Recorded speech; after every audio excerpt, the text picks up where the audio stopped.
SP की press conference. Rail SP Rahul Kumar का बयान। 7 रात ट्रेन से लड़की गायब हुई। आज नेपाल बॉर्डर से लड़की बरामद हुई। जबलपुर में 2 साल प्रैक्टिस की। 1 साल से इंदौर में प्रैक्टिस कर रही थी लड़की। इंदौर में सारांश नाम के युवक से मित्रता हुई। उस दिन सेम ट्रेन से जा रहे थे। आमने सामने सीट थी।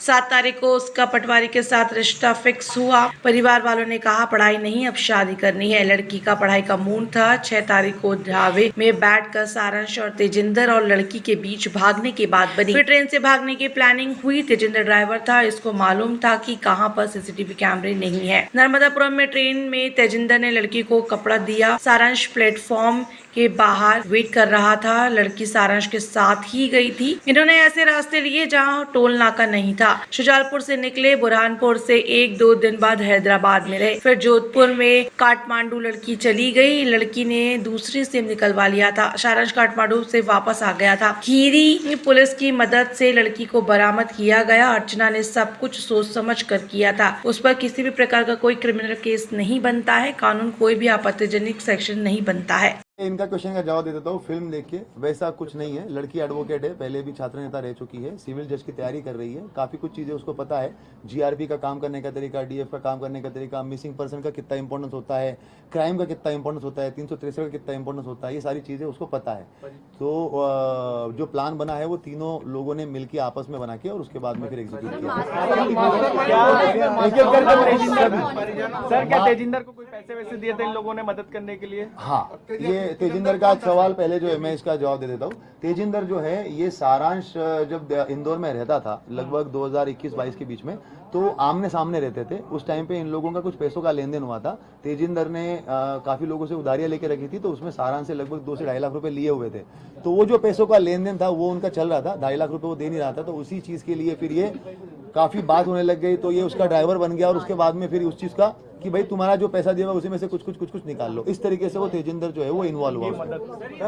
राम तोमर वाली बात मैं पहले कंप्लीट कर लेता हूँ। राम तोमर जो है गुमशुदगी वाले मामले में कहीं से कहीं तक इन्वॉल्व नहीं है, मगर राम तोमर की जो पहचान है वो लगभग ग्वालियर जबलपुर में जब लड़की प्रैक्टिस करती थी उस टाइम पे किसी के थ्रू ही लड़की से हमने बातचीत करी है। आप भी अलग से अभी बाद में भी उससे जब भी बातचीत होगी तो जानकारी में आएगा। लड़की का कहना है कि राम तोमर को आज तक उसने चेहरा भी नहीं देखा उसका, मगर राम तोमर उसको लगातार फोन करता था और उसने बीच में 3 से 4 बार उसके टिकट्स बना दिए थे, जो एक भी टिकट में वो वापस गई नहीं है। उसका ये कहना था कि तू ग्वालियर आ जा और ग्वालियर में जो है वो प्रैक्टिस कर। वो थोड़ा परेशान थी उससे कि वो बार बार फोन क्यों करता है करके। जब वो ऑफिशियल काम है तब तक तो ठीक है, पर बार बार फोन क्यों करता है। मगर जो गुमशुदगी वाला पार्ट है उससे राम तोमर का कुछ भी लेना देना नहीं है। कोई क्वेश्चन? हाँ, सारांश ने ये आउट ऑफ द वे जाकर के इस तरीके से उसकी हेल्प की। क्या कोई लव अफेयर का भी मामला था? लड़की डिनाई करती है। लड़की बताती है कि वो मेरा दोस्त था, बाकी तो और वो अच्छे से इस सवाल का जवाब दे पाएगी। लड़की के पास में हाँ कुछ पैसा वगैरह, लड़की क्योंकि कमाती थी, खुद ही उसके केस वेस चलते थे। उसका जो है वो हरदा में भी एक अलग से केस पे काम कर रही थी, खंडवा में भी किसी केस पे काम कर रही थी। तो लड़की खुद भी कमाती थी। उसने अपने माँ का ऑपरेशन जो किया था, तो ऑपरेशन में भी उसने खुद ने पैसे जो है वो खर्च किए हैं। तो पैसा उसके पास में था और कुछ पैसा जो है वो सारांश ने भी उससे मदद की।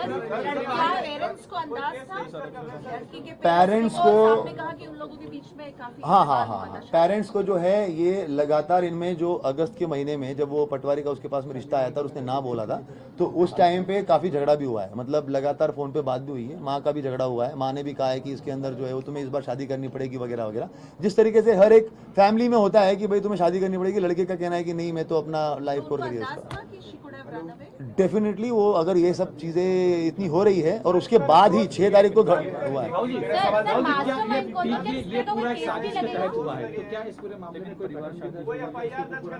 अभी तो क्योंकि मेन जो है वो लड़की ने सोच समझ के अपने पूरे होशो आवाज में कंसेंट में ये सारी चीजें करी है, तो अभी तो वो मिसिंग पर्सन में ही रहेगा। कोई ऐसा अभी तक बयान नहीं आया हो जिसके अंदर कोई क्रिमिनल केस है। अलग-अलग किरदार निकल के सामने आए, तो मास्टरमाइंड कौन है? मास्टरमाइंड अगर कहेंगे तो ये तीनों लोगों ने आपस में मिलकर ये प्लान बनाया हुआ है, जिसमें मेन प्लान जो है वो लड़की का है और बाकी जो वो उस तरीके की चीजें हैं कि कहाँ पे हमें सीसीटीवी कैमरे बाईपास करने हैं, रोड्स कहाँ पर निकल के आ जाएंगे, नेपाल में कौन मदद करेगा, वहां पे किसकी मदद होगी, तो ये तो बेसिकली तीनों ने मिलकर सर ये सवाल ही उठ रहा है कि 3-3 4-4 जिलों की पुलिस लगातार सर्च कर रही थी, काफी परेशान हुए, तो उसके बाद भी कोई अपराध नहीं बन रहा। अभी तक तो कानूनन जो है इसमें कोई ऐसा आपराधिक सेक्शन तो अट्रैक्ट नहीं कर रहा है। इसमें और जरूर जो है वो हम लोग और भी लीगल ओपिनियन भी ले लेंगे, मगर अभी तक इसमें कोई भी ऐसा क्या राम तोमर एक तरफा लब करता था, जिस तरह परेशान कर रहा था, कोई इस तरह की बात भी सामने आई? इस पे मेरा कुछ कहना उचित नहीं होगा। जो फैक्ट्स थे वो तो मैंने आपको बता दिए कि फोन वोन वो करता था। 3 से 4 बार उसने टिकट भी बनाए हैं जिसमें लड़की गई नहीं है वहां पर।